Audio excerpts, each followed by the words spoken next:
My name is Zach Anderson, and this is my real story. When I was in second grade, my parents got a divorce. At the time, I think I was too young to realize it.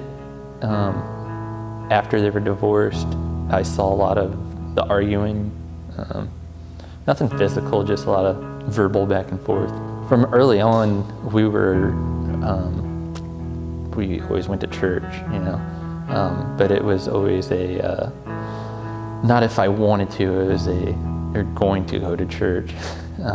Early on, from what I got out of church was that if you didn't live a certain lifestyle and live a certain way, then you had no chance of ever going to heaven. But with that and with my parents' divorce, I kind of lashed out a lot, mainly with my schooling. I kind of turned away from schooling completely. Like I just didn't care about it anymore. And I turned away from church too because of what I was brought up in. I think there was a lot of times that I was resentful towards God for that divorce happened.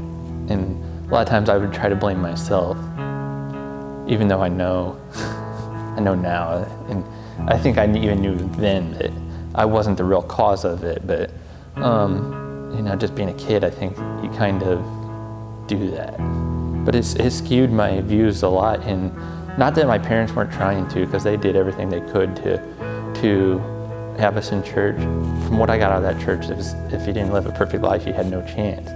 So I was like, early on, I was like, I'm not a perfect person. I do terrible things, so I don't have a chance, so why try? I probably would have been in 8th grade.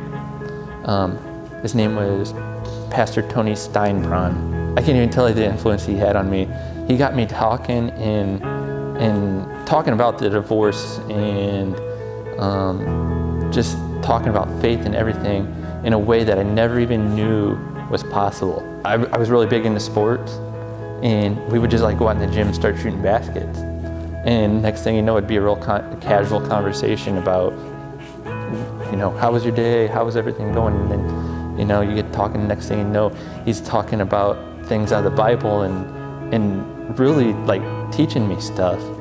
And I grew a lot in a few years that I worked with him. Age 18, 19, when I started working, I drifted away. I turned my back to church, to God.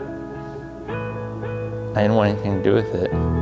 I was still a believer, but I was one of these that thought that I don't need to go to church. I'm okay. I went a good 10 years and didn't step foot in church. I met Elizabeth. We started talking about the idea of going back to church. 2013, I met Seth Overdeer at work, and we just got to talking about faith, and he's the one that really drove me. He said, you gotta come check out our church sometime. I won't tell anyone you're coming, just come check it out, see what you think. It's not for you, but you should really come check it out.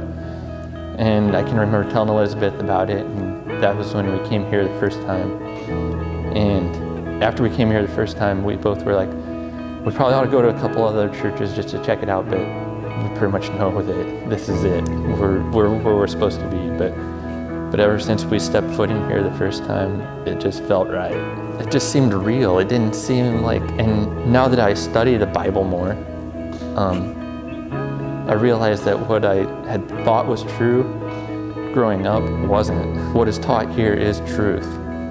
You don't have to be a perfect person. One of the coolest things about being involved with the church here is the fact that I get to help out with the youth. And I've been able to make a couple connections that were very similar to what I had. And it's just really cool to be able to see a couple of the kids grow. I didn't even know that when you first asked me if I would be interested in helping out with the youth, I was like, I can remember going home and talking with Elizabeth about it, and it was just kind of I don't know if I want anything to do with that. I don't know if that's me or not. And then she kind of encouraged it, and I was a high school football coach for a couple years after I graduated. And she's like, you've done something similar to this before when you coached. you can do this. And I'm just like, I don't know. I was real resistant to it at first.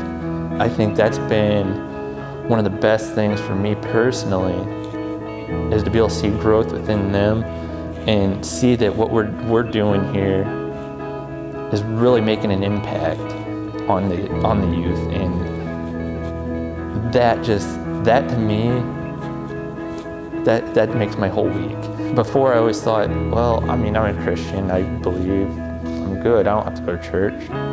But if you don't have the church foundation, you're pushing yourself away and you don't even realize it. I mean, I would never been involved with the youth group, and kids that don't have any kind of a church structure, most of them, I would say most of them probably don't have any kind of background with church or God or anything.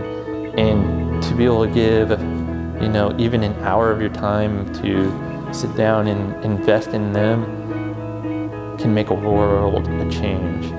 And without the church, I would never had that opportunity. I don't think I took a lot of stuff from church seriously when I was younger, and missing out on 10 years in my 20s of not going to church. I missed out on a lot. But I would say as soon as we started coming here, it was just like something clicked, and I realized that I needed to start studying more, and I needed to dive into the Bible. And Elizabeth's grandparents too, and my parents have been and Elizabeth's parents, all of them, have been a big influence on that, because they're all very strong Christians. But I know that he was driving it in my head that this is where I needed to be, and this is what I need to be doing, and that through everything here that I could become a better leader, not just with like helping out with the youth, but a better leader within my own household. We know that God put us here and put us into this church. He introduced me to Seth for a reason. And I really feel that if I would have never met Seth through work, we would have never been here. I can almost guarantee it. So we both have this sense of just wanting to give back in any way that we can. So and this church just feels so much like a family. This is the first church that I've ever been in that it feels more like a family than it does a church.